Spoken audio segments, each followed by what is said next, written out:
দুপুরের সংবাদে আপনাকে স্বাগতম। প্রথমে জানিয়ে দিচ্ছি সংবাদ শিরোনাম। চলতি মাসে 2 শতাধিক আসনে প্রার্থী ঘোষণা করবে বিএনপি। তফসিল পর্যন্ত শরিকদের জন্য উন্মুক্ত থাকবে অর্ধশত সিট। ধানের শীষের বিরোধী হলে বহিষ্কারের সিদ্ধান্ত। ঝড়ে রংপুর, লালমনিরহাট ও নীলফামারী 3 উপজেলায় ব্যাপক ক্ষতি। খোলা আকাশের নিচে রাত কেটেছে অনেকের। তিস্তায় পানি বৃদ্ধি পাওয়ায় 4 জেলায় বন্যার শঙ্কা। নানা নাটকীয়তা শেষে আজ বিসিবি নির্বাচন। 191 কাউন্সিলরের ভোটে নির্বাচিত হবে 23 পরিচালক। আদালতের রায়ে 15 ক্লাব প্রার্থিতা ফিরে পাওয়ায় পাল্টে গেছে সমীকরণ। শান্তি প্রস্তাবে সাড়া দিলেও গাজায় থেমে নেই ইসরায়েলের হামলা। ট্রাম্পের পরিকল্পনার সফলতা নিয়ে সংশয়। শিগগিরই জিম্মিরা মুক্তি পাবে আশা মার্কিন প্রেসিডেন্টের।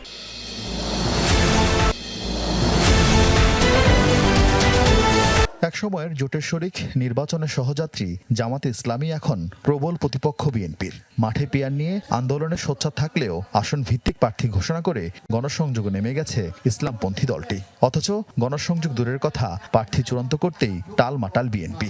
যার সাথে গণসম্পৃক্ততা আছে তাকে বাছাই করে নেওয়া তো দুরূহ ব্যাপার। হঠাৎ আমি একটা ঘোষণা করে দিলে তো তাহলে বুঝতে হবে যে সংগঠন এখনো তেমন শক্তিশালী না বা অতটা গণভিত্তি পায়নি। কিন্তু আমাদের গণভিত্তিক দল। প্রতিটি আসনে গড়ে দলটির ন্যূনতম 4 জন প্রার্থী মাঠে আছে। এই অবস্থার মাঝেই সেপ্টেম্বর মাস জুড়ে মনোনয়ন প্রত্যাশীদের সাক্ষাৎকার নিয়েছেন বিএনপির দায়িত্বপ্রাপ্ত নেতারা। ভারপ্রাপ্ত চেয়ারম্যান তারেক রহমান কথা বলেছেন জেলা উপজেলার গুরুত্বপূর্ণ নেতাদের সাথে, করিয়েছেন বিভিন্ন পর্যায়ের জরিপও। রাজনীতির নতুন প্রেক্ষাপটে এই প্রক্রিয়া এখন পর্যন্ত 200 আসনে প্রার্থী চূড়ান্ত করেছে দলটি। তবে যেসব আসনে বিদ্রোহী প্রার্থী হওয়ার সম্ভাবনা বেশি, সেখানে তফসিল পর্যন্ত কৌশলী ভূমিকায় থাকবে দলটি। সবার সাথে আলাপ আলোচনা করে আমরা যাতে সবাই একসাথে কাজ করে সেই বিষয়টা নিশ্চিত করতেছি, যাতে একক প্রার্থী সিলেকশন করে তাকে গ্রিন সিগন্যাল দেওয়া যায় মাঠে যাওয়ার জন্য, সেটা শুরু করেছি। এটা এই মাসের 3য় সপ্তাহের মধ্যেই বলা যায়, আমরা বলে দিতে পারবো। হ্যাঁ, তাতে একক প্রার্থী হিসেবে মাঠে প্রার্থীরা গণসংযোগে যেতে পারবে।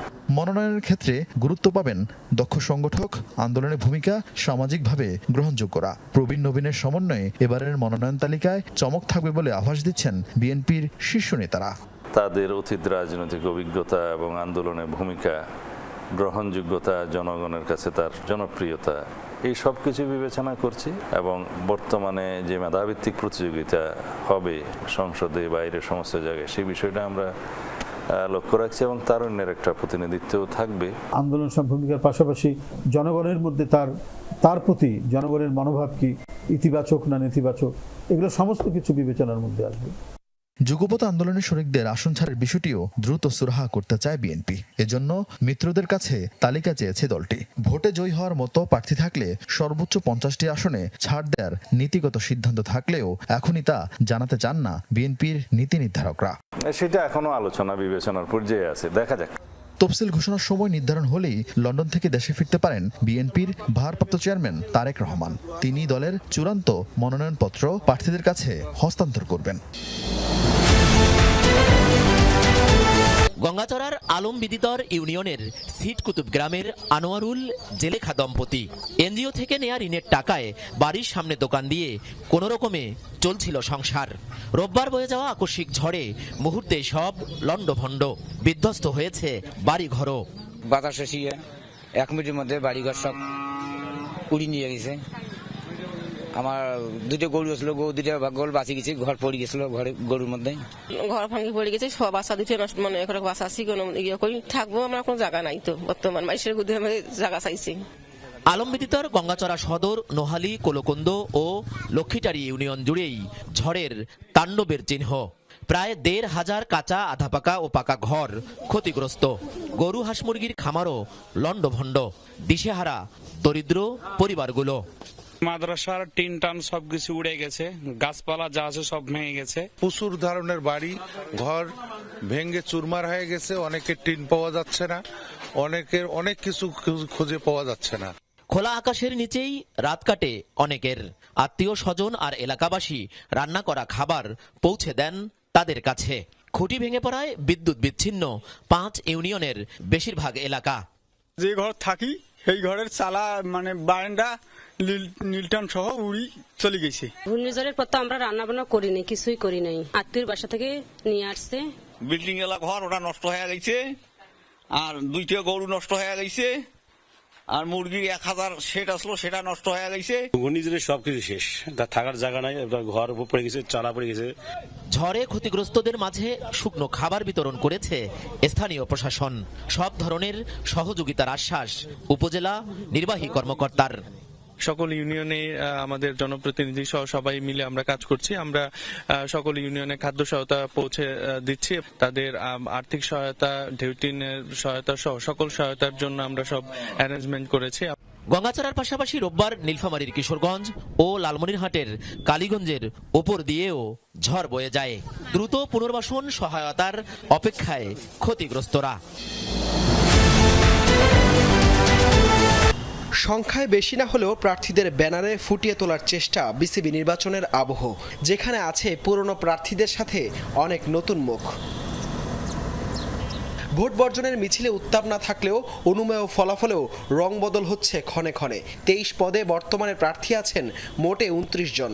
তাদের মাঝে 3 ক্যাটাগরিতে কারা বিসিবি পরিচালক হচ্ছেন সেটাও সহজেই বলে দেয়া যায়। ক্যাটাগরি 1 বা জেলা বিভাগ থেকে ইতিমধ্যেই বিনা প্রতিদ্বন্দ্বিতায় নির্বাচিত হয়েছেন 6 জন। চট্টগ্রাম, খুলনা, সিলেট, বরিশালে প্রয়োজন নেই ভোটের। এদিকে শেষ দিনে ঢাকার ফুয়াদ রেদওয়ান সরে দাঁড়ানোয় ঢাকা থেকে নির্বাচিত হতে যাচ্ছেন আমিনুল ইসলাম বুলবুল ও নাজমুল আবেদিন ফাহিম। এই ক্যাটাগরিতে ভোট শুধু রংপুর ও রাজশাহীতে। ক্যাটাগরি 2 বা ক্লাব থেকে শেষ মুহূর্তে সরে দাঁড়িয়েছেন লুৎফুর রহমান বাদল ও মেজর ইমরোজ। তবে রোববার আবারও কোর্টের রায়ে 15 ক্লাব প্রার্থিতা ফেরত পাওয়ায় পাল্টে গেছে সমীকরণ। এই ক্যাটাগরিতে টিকে থাকা 16 প্রার্থী থেকে পরিচালক হবেন 12 জন। তবে এখানে বড় প্রশ্ন, এখন পর্যন্ত যারা ই ব্যালটে ভোট দিয়েছেন তাদের কি হবে? কেননা সেই ব্যালটে তো নাম ছিল না 15 ক্লাব থেকে প্রার্থিতা ফিরে পাওয়া ইফতেখার রহমান মিঠুদের। এই প্রশ্নের উত্তর খুঁজতে বিকেল 5টা পর্যন্ত পাওয়া যায়নি নির্বাচন কমিশনের কোনো সদস্যদের। এদিকে ক্যাটাগরি 3 থেকে প্রার্থী আছেন মোটে 2 জন। বিশ্ববিদ্যালয় কোটা থেকে দেবব্রত পাল ও সাবেক ক্রিকেটার হিসেবে আসা খালিদ মাসুদ পাইলটের একজন আসবেন নতুন বোর্ডে। এখানেও সবচেয়ে ফেভারিট পাইলট। আর বাকি 2 পদে পরিচালক হবেন জাতীয় ক্রীড়া পরিষদ NSC কোটায়। সোমবার সকাল 10টায় ভোট গ্রহণ শুরু হয়ে চলবে বিকেল 4টা পর্যন্ত। সন্ধ্যার পরই আনুষ্ঠানিকভাবে জানা যাবে 25 পরিচালকের নাম। এরপর সেই পরিচালকদের ভোটে রাতেই নির্বাচিত হবেন পরবর্তী বোর্ড সভাপতি। গেল কয়েকদিনের নাটকীয়তা আর জটিলতা অবশেষে এলো সেই মাহেন্দ্রক্ষণ বিসিবি নির্বাচন। শেষ মুহূর্তে আলোচিত 15 ক্লাব ফিরে আসায় কিছুটা কি বদলে গেল সমীকরণ? তবে কারা আসতে যাচ্ছে বিসিবির পরবর্তী বোর্ডে সেটা যেন অনেকটাই অনুমান করা যায়। শেষ মুহূর্তে হেভিওয়েট প্রার্থীরা অনেকেই সরে দাঁড়ানোতে এই বিসিবি নির্বাচন এখন যেন শুধুই আনুষ্ঠানিকতা মাত্র। ট্রাম্পের শান্তি প্রস্তাবে আগ্রহ দেখালেও বাস্তবে এখনও একই আছে গাজার পরিস্থিতি। ইসরায়েলি ট্যাঙ্কের গোলাবর্ষণে প্রতিনিয়তই ঝরছে নিরীহ গাজাবাসীদের প্রাণ। তবে গোপনে নয়, গাজায় বোমা হামলা বন্ধ হয়েছে এমন মিথ্যাচার ছড়ালেও এই মুহূর্তে যুদ্ধবিরতি হচ্ছে না বলে সাফ জানিয়ে দিয়েছে তেল আবিব। গাজা উপত্যকার ভেতরে বোমা হামলা আপাতত বন্ধ, তবে এখনই কোনো যুদ্ধবিরতি হচ্ছে না।